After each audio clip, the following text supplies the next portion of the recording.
Here's a look at the 8 things you need to know today. South Avenue on the Crosse is getting a facelift, but the details of the reconstruction project are still being worked out. News 8's Eric Jacobson gives us a look at the possible plans. Lisa, the Wisconsin Department of Transportation is presenting 4 possible options to reconstruct South Avenue at a public meeting tonight. The road work would take place between East Avenue and Green Bay Street. Now, each plan is intended to find a balance between expanding the road onto properties along that stretch and public safety.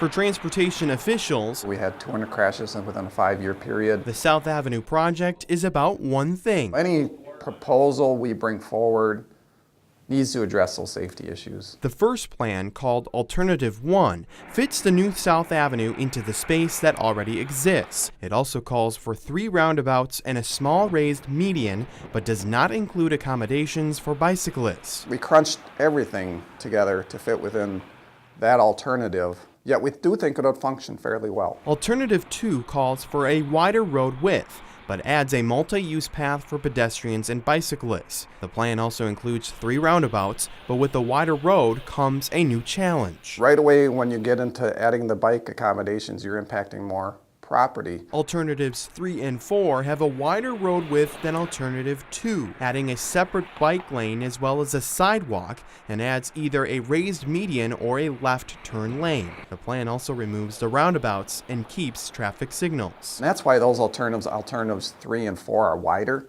because we use signals and we're providing a median in the middle for left turning movements, and that widens out your road fairly significantly. La Crosse Mayor Tim Cabot favors a plan like Alternative 1, but the city is beginning their own study of South Avenue soon, hoping to find alternative options for bicycles. To see if there's maybe some options, so maybe a parallel route for bicycles, for example, that could run next to South Avenue. And DOT officials say once that study is complete, the final project could look much different. The ultimate one may be a combination of some of those alternatives.